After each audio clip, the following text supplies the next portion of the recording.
My name is Devraj Chauhan. I am 75 years old. For 40 long years, I spent my days fixing gears and brakes in a small garage in Ranchi. With that hard-earned money, I built my dream home, Gulmohar Villa. I thought I would take my last breath there, in peace. But my son had other plans. This is the story of the betrayal I faced from my own blood, and the counter-move I made, without uttering a single word. An empty house and a fake haven after my wife Sharda passed away. That massive house began to haunt me. Out of habit, I would still make 2 cups of tea every morning, only to realize I was alone. Seeing my loneliness, my son Nitin and his wife Ragini approached me with a suggestion. At the time, it felt like the kindest thing anyone could do. "Papa, why do you trouble yourself living all alone in this huge house at your age? Let us move in with you. You'll have company, and we can save some money on rent too." Without a second thought, I said yes. For the first 6 months, it felt like heaven. Rajini cooked delicious meals, and Nitin took care of the house repairs. I genuinely believed I was the luckiest father in the world. I had no clue that the son who massaged my tired shoulders every night was actually counting down the days until he could get rid of me. The colors change, slowly. The atmosphere in the house began to shift. Rajini replaced my late wife's favorite curtains without even asking me. Nitin suddenly started asking probing questions about my bank savings, my pension, and the house deed. One night at dinner, he casually mentioned that a friend of his had sold an old family property for nearly 1 crore.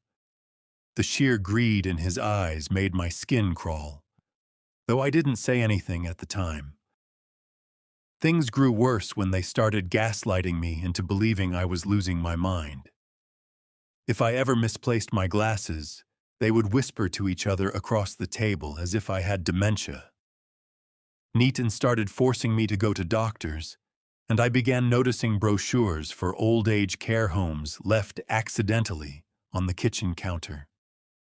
I saw everything, but I chose to stay silent. 4 words from the kitchen. Then came that Thursday afternoon. I was in the storeroom looking for some old tools. The kitchen door was slightly ajar, and I heard Nitin talking on the phone. His tone was low, sharp, and completely unrecognizable. "The market rate is great right now," he was saying. "The doctor has already documented his memory decline, so the paperwork for the Sahara care home will be easy. We can comfortably get 95 lakhs for the house. It will cover his care expenses and leave us with plenty of cash for our new business." "He has to go, Rajini.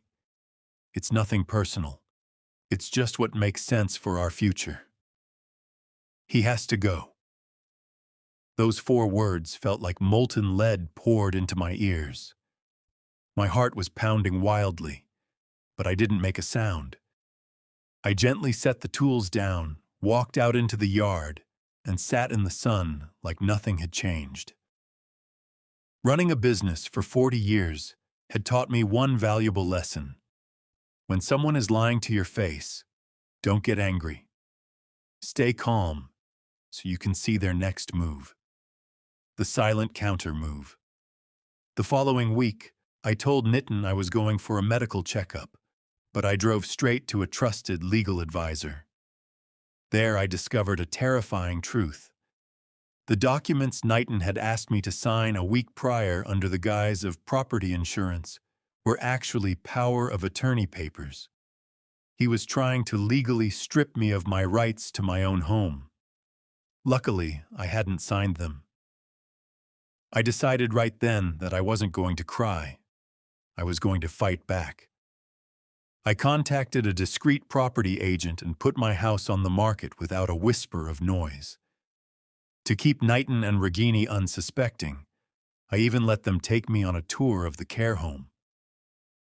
Nathan was smitten, thinking his plan was working perfectly. He had no idea the tables had turned. As luck would have it, a wonderful young family fell in love with the house and offered a clean, all-cash deal. The moment the contract was signed, I immediately bought a beautiful, independent retirement condo on the other side of the city, paid fully in cash, under my own name. The final trap and a locked door. My opportunity arrived when Nitin and Ragini had to fly to Mumbai for a 7-day business trip. The moment their flight took off, I put my plan into overdrive. Within 2 days, quiet movers packed up my life, Sharda's old china, my tools, our photographs, and shifted everything to my new condo. The new owners immediately had a locksmith change all the house locks. Before leaving Gulmohar Villa for the very last time, I taped a letter right at eye level on the front door. It had Nitin's name on it.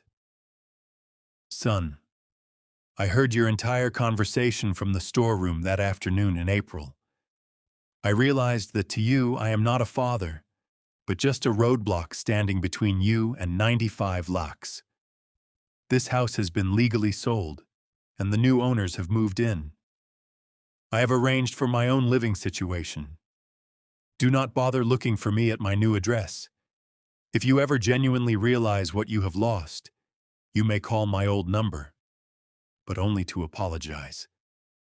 Screaming on the lawn. My old neighbors told me what happened later that Sunday evening. Nitin and Ragini pulled into the driveway, relaxed and smiling from their trip. Nitin walked up to the door, slid his key into the lock, and it wouldn't turn. He jiggled it, thinking it was jammed, when suddenly the door opened from the inside. A stranger was standing there, holding a newborn baby, asking them who they were. Nitin stood frozen. Then, his eyes fell on the envelope taped to the doorframe. Ragini read it first. Neighbors said her hands began to shake halfway through, and she collapsed onto the grass. Nitin snatched the letter, read the rest, and that's when the screaming started.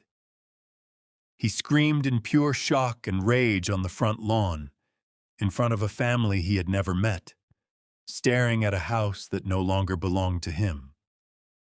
4 days later, I finally answered his call. He was weeping. "Papa, we made a mistake. Please forgive us." "Where are you?"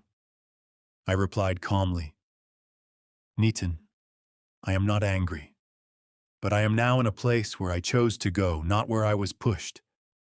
When you can look at me as your father, and not as a bank balance, only then should you call me back." I hung up the phone and watched the sunset from my new balcony. For the first time in a very long name, I felt a deep, unshakable peace.